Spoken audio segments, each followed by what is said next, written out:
Hi everybody, how are you doing today? I hope you are doing great. In today's video, I'm going to talk about some structures along with daily use sentences so that you can practice and become fluent in English. So in my opinion, you need to practice every day so that you can become fluent in English. Okay, so let's get started. The first topic would be get to plus verb की first form. Gate to plus verb की first form. अगर इसके structures की बात करें तो बड़ा ही simple है। सब्जेक्ट, उसके बाद हेल्पिंग वर्ब अगर है तो, नहीं है तो डायरेक्ट आप गेट पे जा सकते हैं, मतलब कि मेन वर्ब पे। ओके, गेट टू, और यहाँ पे गेट को भी आप चेंज करेंगे टेंस के हिसाब से, ये भी चेंज होता रहेगा टेंस और सब्जेक्ट के हिसाब से। ठीक है, गेट टू प्लस वर्ब की फर्स्ट फॉर्म प्लस ऑब्जेक्ट, उसके बाद अगर कोई अदर्स है और भी तो आप लगाएंगे। ओके, जैसे यहाँ पे आप एग्जाम्पल्स देख सकते हैं। तुमसे मुझे बात करने को मिला, मतलब वो चांस मिलता है जब कभी कुछ करते हैं, तो जब कुछ भी चांस की बात वैसा मिलता है वहाँ पे गेट टू गॉट टू को आप यूज़ करेंगे। I got to talk to you, I got to talk to you, मतलब तुमसे मुझे बात करने को मिला, तुमसे मुझे बात करने को मिला।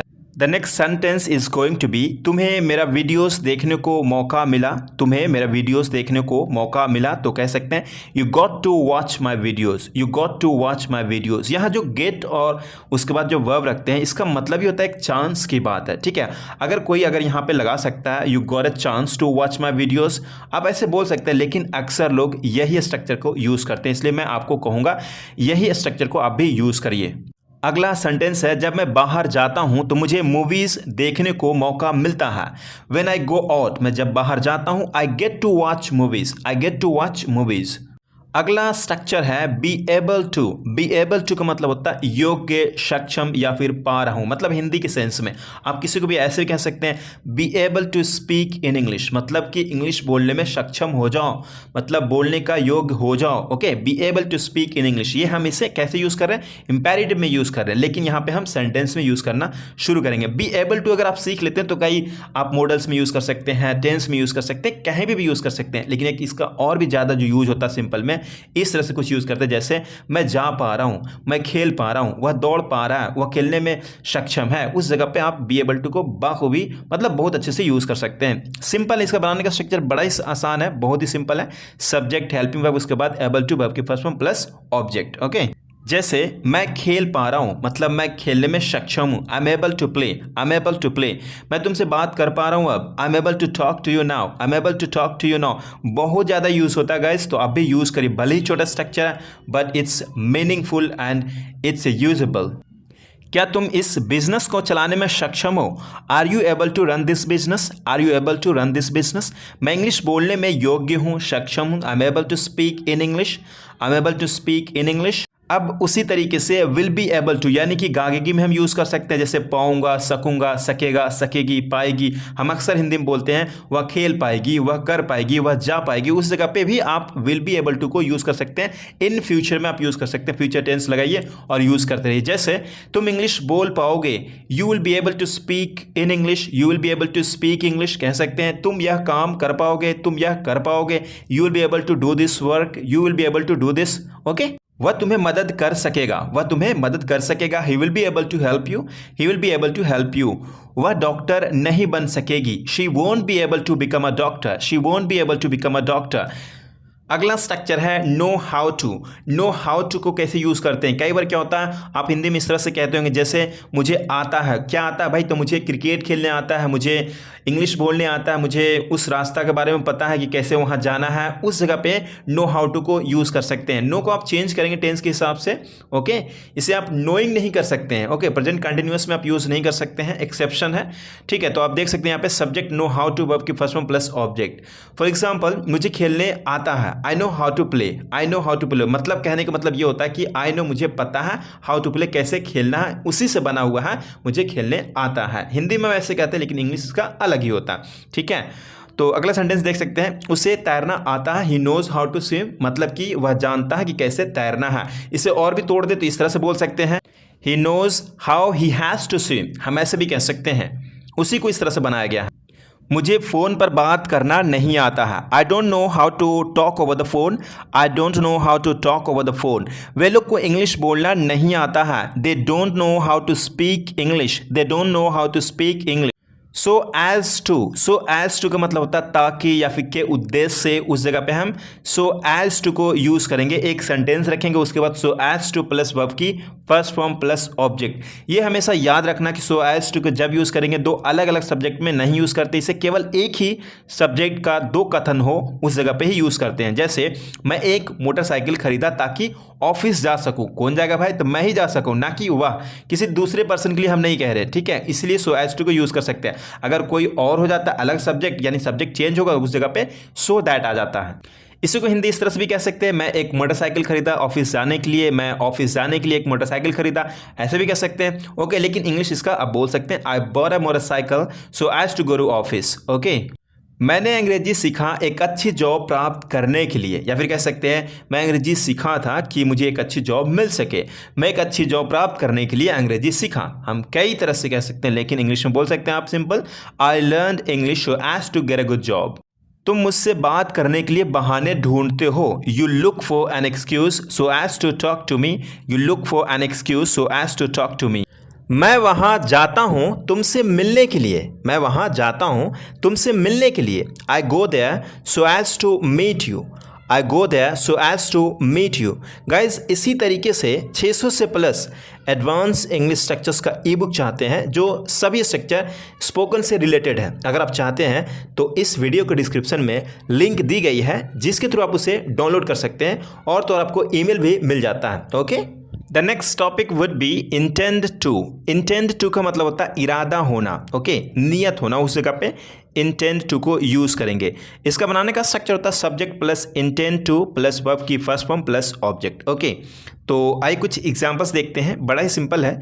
मेरा इरादा तुम्हें जान से मारने का नहीं है। मेरा इरादा तुम्हें जान से मारने का नहीं है। I don't intend to kill you. I don't intend to kill you. Okay, एक बात और मैं आपको बताना चाहूँगा, दो वर्ब के बीच में टू आता ही आता है। ये भी हमेशा याद रखना, अगर दो वर्ब है तो उसके बीच में टू आएगा ही आएगा, ठीक है। मेरा इरादा तो था उसे जाने देने का। I intended to let him go. I intended to let him go. मैंने नहीं सोचा था कि उसका इरादा तुम्हें जान से मारने का है।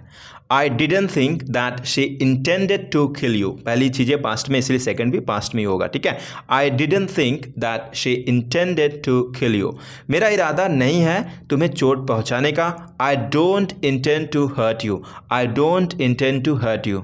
अगला टॉपिक है टेंड टू। टेंड टू का मतलब होता है प्रवृत्ति होना, आदत सी होना। ओके, मान लो कि एक लेडी है, पैसे वाली है, लेकिन जब मार्केट में जाती है तो वो बार्गेन करना शुरू कर देती है। तो कोई भी कहता है बंदा ये तो पैसे होने के बावजूद भी ये बार्गेन करती है, मतलब मोल भाव करती रहती है। तो मतलब कि वो नेचर वाइज में उसका बसा हुआ है, तो वो क्या हुआ? टेंड है।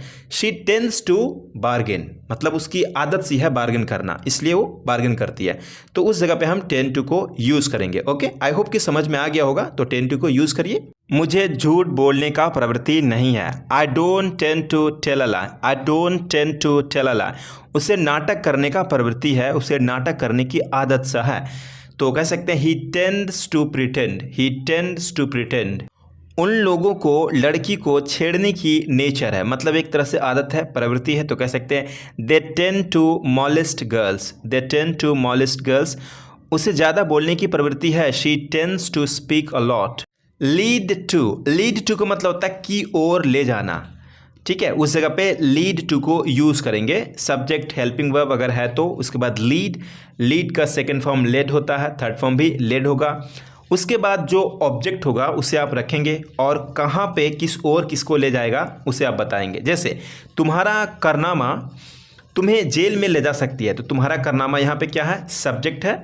तो पूरा पूरा एक बहुत बड़ा एक नॉन फ्रेज की तरह सब्जेक्ट है। योर डूइंग, आपका कारनामा, तुम्हारा कारनामा। माइट, यहाँ माइट क्या है? एक शक्ति, मतलब पॉसिबिलिटी की बात कर रहे हैं कि हो सकता है, शायद वाली फीलिंग है, ठीक है।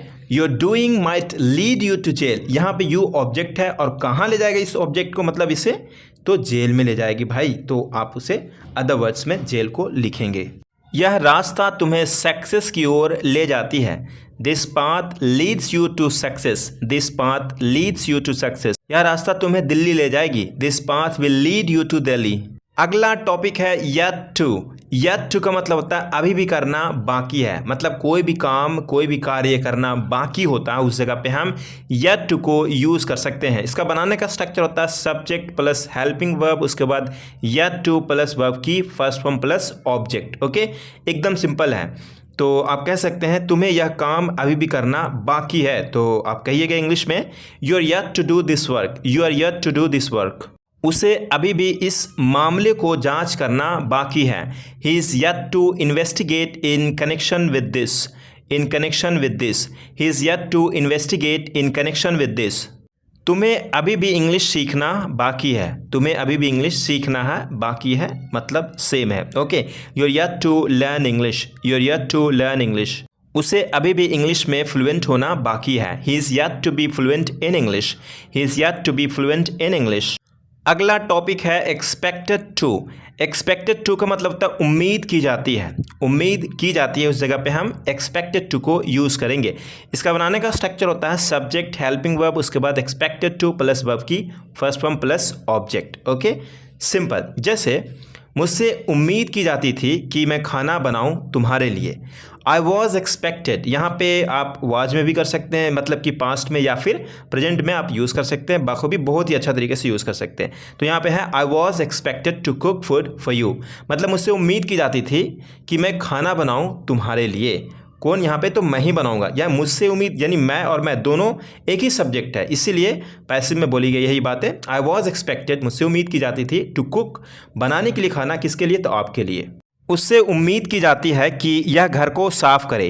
He is expected to clean the room, he is expected to clean the room. तुमसे उम्मीद की जाती है बहस मुझसे मत करो। You are expected not to argue with me, you are expected not to argue with me. तुमसे उम्मीद की जाती थी कि उसके साथ रहो। You are expected to live with him, you are expected to live with him. अगला स्ट्रक्चर है no stranger to. No stranger to का मतलब होता है अपरिचित होना। ओके, उस जगह पे हम नो स्ट्रेंजर टू को यूज़ करेंगे। बड़ा ही सिंपल है। बनाने का स्ट्रक्चर सब्जेक्ट हेल्पिंग वर्ब, उसके बाद no stranger to plus object. जैसे मैं तुम्हारे करतूतों से अपरिचित नहीं हूँ, मतलब कि जानता हूँ, भली भांति जानता हूँ, अपरिचित नहीं हूँ। तो कह सकता हूँ I am no stranger to your doing, I am no stranger to your doing. मैं इस गाड़ी से अपरिचित नहीं हूँ, मतलब कि भली भांति जानता हूँ। I M familiar with it, कहने का मतलब इसे नेगेटिव में कह रहे हैं, लेकिन इसका अपोजिट होता है। Okay, I am no stranger to this vehicle, मैं उससे अपरिचित नहीं था। मान लो कि यहाँ पे एक लड़का आया और मेरे से कह रहा है तुम्हें कुछ नहीं पता था उसके बारे में, तुम्हें ये सब कुछ पता नहीं था, लेकिन मैं ये कह रहा हूँ मैं उससे अपरिचित नहीं था, मतलब कि भली भांति सब कुछ मैं जानता था। कहने का मतलब ये है। Okay, I was no stranger to him, I was no stranger to him. वह मेरे गाँव से अपरिचित नहीं थी। She was no stranger to my village, she was no stranger to my village. अगला स्ट्रक्चर है मेंट टू। मेंट टू का मतलब होता है का मतलब होना। मेंट मतलब कि कोई भी किसी का कोई कर्तव्य होता है, वो कर्तव्य को ना करे या फिर करे, मतलब उसी को हम रिमाइंड कराते हैं। जैसे कोई टीचर है तो टीचर का मतलब ही होता है पढ़ाना। कोई स्टूडेंट है अगर स्कूल में है तो उसका मतलब है शांति से पढ़ाई करना। तो उस जगह पे मेंट टू को आप यूज़ कर सकते हैं अकॉर्डिंग टू टेंस के हिसाब से, और कैसे जो भी सब्जेक्ट होगा उसके हिसाब से आप हेल्पिंग वर्ब रखेंगे। तो सिंपल है, सब्जेक्ट प्लस हेल्पिंग वर्ब, उसके बाद मेंट टू वर्ब की फर्स्ट फॉर्म। जैसे आप देख सकते हैं कुछ एग्जांपल्स यहाँ पे। टीचर का मतलब ही होता है कि स्टूडेंट को पढ़ाना। Teachers are meant to teach student. मान लो कि टीचर है और पढ़ा नहीं रहा है, गप्पे शप्पे कर रहा स्कूल में, तो कोई बंदा आया और कहता teachers are meant to teach students. एक इंजीनियर का मतलब होता है दिमाग लगाना। An engineer is meant to think deeper। यहाँ पे and नहीं है, an है। Okay, an engineer is meant to think deeper, मतलब गहरा सोचना, दिमाग लगाना। डॉक्टर का काम होता है पेशेंट को सही से ट्रीट करना। Doctors are meant to treat the patient properly. बच्चों का मतलब ही होता है शाम को खेलना और टहलना। Children are meant to play and walk in the evening. अगला स्ट्रक्चर है may have to. May have to का मतलब होता है पढ़ सकता है, पढ़ सकती है, मतलब कि एक चांस की बात होता है। जैसे इसका बनाने का स्ट्रक्चर देखते हैं। सबसे पहले सब्जेक्ट में हैव टू प्लस वर्ब की फर्स्ट फॉर्म। जो भी सब्जेक्ट होगा यहाँ पे हैज़ टू नहीं करेंगे कभी भी, मे हैव टू एकदम फिक्स है। ओके, जैसे तुम्हें खेलना पड़ सकता है, you may have to play. मान लो कि उस स्पोर्ट्स एक हो रहा है, यहाँ पे गेम है, तो मैं कह रहा हूँ कि तुम्हें खेलना पड़ सकता हो। बंदा मेरे से कह रहा कि नहीं नहीं मुझे नहीं खेलना है, मैं नहीं खेल सकता, तो मैं कह रहा हूँ कि चांस की बात है, शायद तुम्हें खेलना पड़ सकता है। उस जगह पे आप मे हैव टू को यूज़ कर सकते हैं। मे को आप चेंज करके कुड भी आप यहाँ पे इंसर्ट कर सकते हैं, और तो और माइट भी बोल सकते हैं। अगर आपको लग रहा है बहुत कम पॉसिबिलिटीज़ है तो आप कह सकते हैं you might have to play the game, ऐसे भी आप यूज़ कर सकते हैं। अगला सेंटेंस है, मुझे यह बाइक बेचनी पड़ सकती है। I may have to sell this bike. I may have to sell this bike. तुम्हें वहाँ जाना पड़ सकता है, you may have to go there. कोई फिक्स नहीं है, बट मैं ये कह रहा हूँ तुम्हें वहाँ जाना पड़ सकता है, क्योंकि एक चांस की बात है। मुझे ऐसा लग रहा है कि वहाँ पे कुछ काम पड़ जाए तो आपको बुला लिया जाएगा, इसलिए तुम्हें वहाँ जाना पड़ सकता है। मैं ये कह रहा हूँ simply you may have to go there. अगर पूरा कंपल्शन मतलब कि जाना ही है तो कह सकते हो तुम्हें वहाँ जाना है, तुम्हें वहाँ जाना पड़ता है, तुम्हें वहाँ जाना ही है तो कह सकते हैं you have to go there at all, ऐसे भी आप कह सकते हैं। लेकिन वो एकदम कंपल्शन हो जाएगा कि हाँ जाना ही जाना है, ठीक है। अगला सेंटेंस है, उससे तुम्हें शादी करना पड़ सकता है। You may have to get married to him. You may have to get married to him. तो आज का लेसन यहीं पे समाप्त करते हैं। मिलते हैं अगले वीडियो में, तब तक के लिए अपना ख्याल रखिए। और हाँ, अगर आप ई बुक का लिंक चाहते हैं तो वीडियो को डिस्क्रिप्शन में दी गई है, उसे आप चेकआउट कर सकते हैं और वहाँ से परचेस कर सकते हैं।